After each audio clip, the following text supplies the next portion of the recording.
వధూవరులకు వివాహ నిశ్చయం చేసినప్పుడు ఏం చేస్తుంటారంటే, సాధారణంగా అందరూ వివాహ గణాలు, గణాలు ఎన్ని కలిశాయి, జాతకంలో ఎలా దోషాలున్నాయి, కుజ దోషం ఏమన్నా ఉందా, అవన్నీ చూస్తూ ఉంటారు.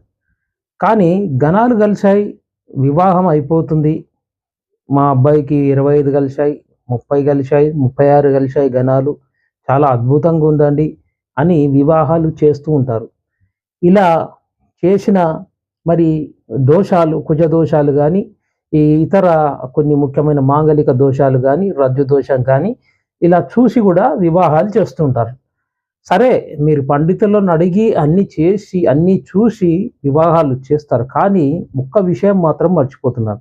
ఇలా ఇవన్నీ వివాహాలు చేసినా కూడా ఇవి తొందరలోనే బెడిసి కొట్టడం, వివాహం కాగానే ఎక్కువ విపరీతమైన కొట్లాటలు రావడం, లేదా అమ్మాయి, అబ్బాయి దూరంగా ఉండిపోవడం, వీరు కలిసున్నా కూడా మనస్పర్ధలతో, అశాంతితో ఉండిపోవడం, ఇక్కడ పెద్దవారికి, వీరికి చాలా తలనొప్పిగా తయారవుతుంది. నా దగ్గరకొచ్చే క్లయింట్స్‌లో చాలామంది అంటూ ఉంటారు, "గురువుగారు, మేము జాతకాలు చూయించాము.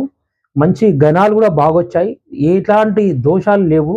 కానీ వివాహం తర్వాత వీరు గొడవలు, కొట్లాటలు ఎక్కువైపోయినాయి. మరి ఇది విడాకుల వరకు వెళ్ళిపోయారు. మరి ఇది ఎందుకు? కారణం ఏంటి?" అని అడుగుతుంటారు. అయితే మీరందరూ ముఖ్యంగా తెలుసుకోవాల్సిందేందంటే, జాతకం చూయించుకోవాలి. అది నిజమే. దోషాలు, కుజ దోషం, రజ్జు దోషం, ఇక చాలా రకాలైనటువంటి ఇవి ఉంటాయండి. అవితో పాటు గణాల కంటే జాతకంలో ఉన్నటువంటి దోషాలు చూసుకోవాలి. అది సరే. కానీ మీరు వివాహం చేస్తూ ఉన్నారు. చాలా రోజులకు వివాహం జరుగుతుంది. సడెన్‌గా వివాహం కుదిరింది, జాతకాలు కలిశాయి అని చెప్పి వివాహానికి మీరు వెళ్ళిపోతున్నారు. కానీ మీరు ముఖ్యమైన విషయము చూడాల్సిందేంటంటే, ఎప్పుడు వివాహం చేస్తున్నారనేది మీరు ముఖ్యంగా చూడండి. అందుకే ఈ వీడియో పూర్తిగా చూడండి. మీరు వివాహం చేయాలనుకున్నప్పుడు వారి జాతకాలు ఎలాగూ పరిశీలిస్తారు. పరిశీలించిన వారు ఏ దశ అంతర్దశల్లో వివాహం చేసుకోవద్దనేది తెలుసుకోవాలండి. ముఖ్యంగా మీ జన్మ జాతకాన్ని చూసినప్పుడు 6, 8, 12 స్థానాలు అర్థమైంది కదా. మీ లగ్నం నుంచి 6, 8, 12, 6వ స్థానం, 8వ స్థానం, 12 స్థానాధిపతుల దశ అంతర్దశల్లో వివాహాలు చేయకూడదండి. ఎందుకంటే ఎంతసేపు మీరు గణాలు చూస్తున్నారు, దోషాలు చూసి వివాహంకి వెళ్ళిపోతున్నారు. కానీ ఈ అధిపతుల దశ అంతర్దశల్లో వివాహం చేసినప్పుడు విపరీతమైనటువంటి బాధింపు అనేది ఉంటుంది. అది ఎలాగంటే, 6వ స్థానం తీసుకుందాం.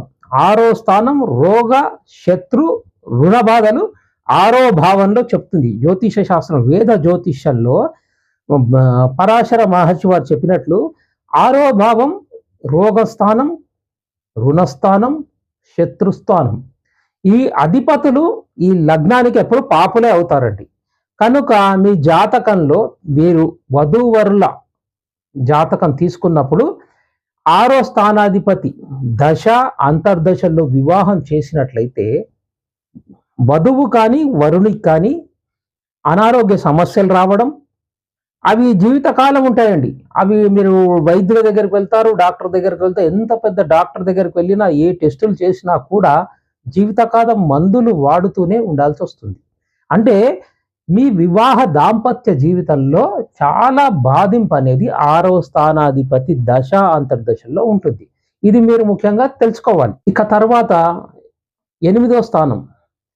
8వ స్థానాధిపతి అష్టమాధిపతి.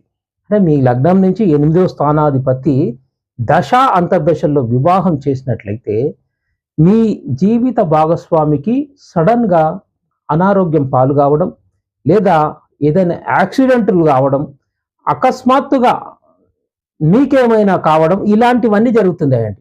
అంటే ఇది 8వ స్థానం. 8వ స్థానం అష్టమాధిపతి దశ అంతర్దశల్లో కూడా వివాహాలు చేసుకోవద్దు. ఎందుకంటే చాలా విపరీతమైన సమస్యలు, కష్టాలు రావడం అంటూ జరుగుతుంది. ఇక 12వ భావం, 12వ స్థానాధిపతి దశ అంతర్దశల్లో వివాహం చేసుకున్నట్లయితే ఇది దూరాన్ని చూపిస్తుందండి. అంటే ఇద్దరు అన్ని జాతకంలో అన్ని బాగున్నాయి, వివాహం జరిగింది.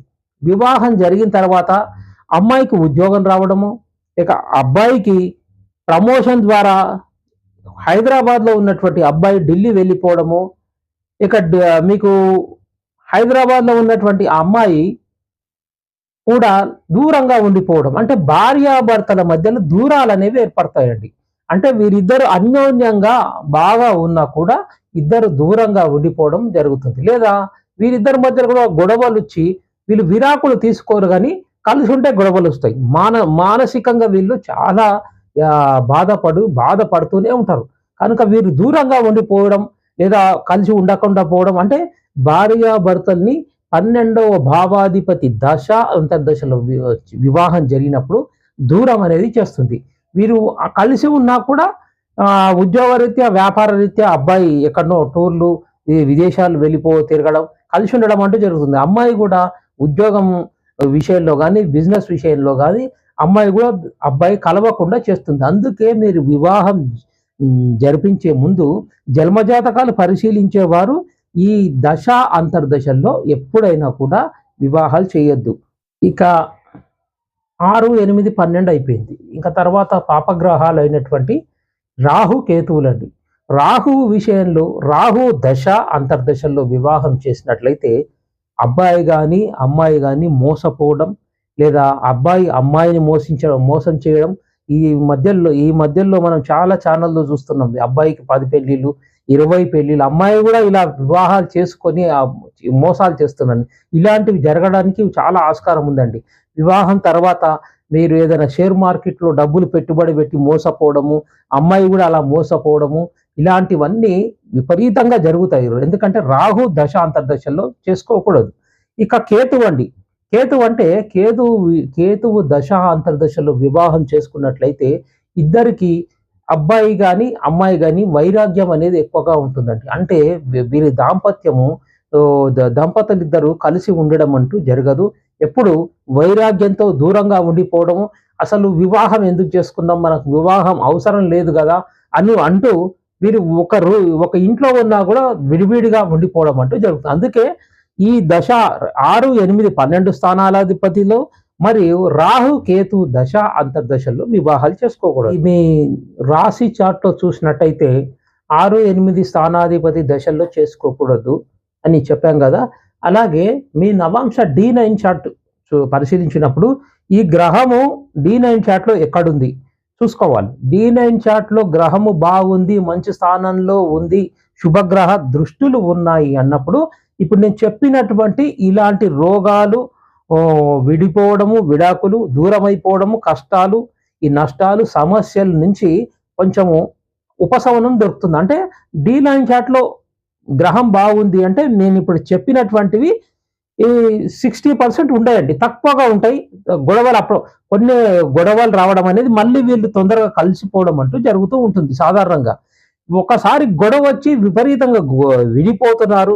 వీరికి నష్టం వచ్చింది, రోగాలొస్తున్నాయి, కోర్టు కేసులలో తిరుగుతున్నారు, విడాకుల గురించి తిరుగుతున్నారు, పోలీస్ స్టేషన్‌లో తిరుగుతున్నారంటే D9 చార్ట్‌లో కూడా గ్రహము చాలా వరకు పాడైపోయిందనే అర్థం. అందుకే మీరు వివాహం చేసుకునే ముందు గ్రహ అంతర్దశలు మీరు తప్పకుండా చూసుకోండి. మీ గణాలే ముఖ్యం కాదండి, దోషాలే ముఖ్యం కాదు. దశ అంతర్దశలు కూడా చాలా ముఖ్య పాత్ర వహిస్తాయి వివాహం విషయంలో. ఎన్నో రకాలుగా చూసి చేసినా కూడా వివాహం ఇలా అయిపోయిందే అని చెప్పి చాలా మంది నా దగ్గరకొచ్చిన క్లయింట్స్ కూడా చాలా వరకు బాధపడుతుంటారు.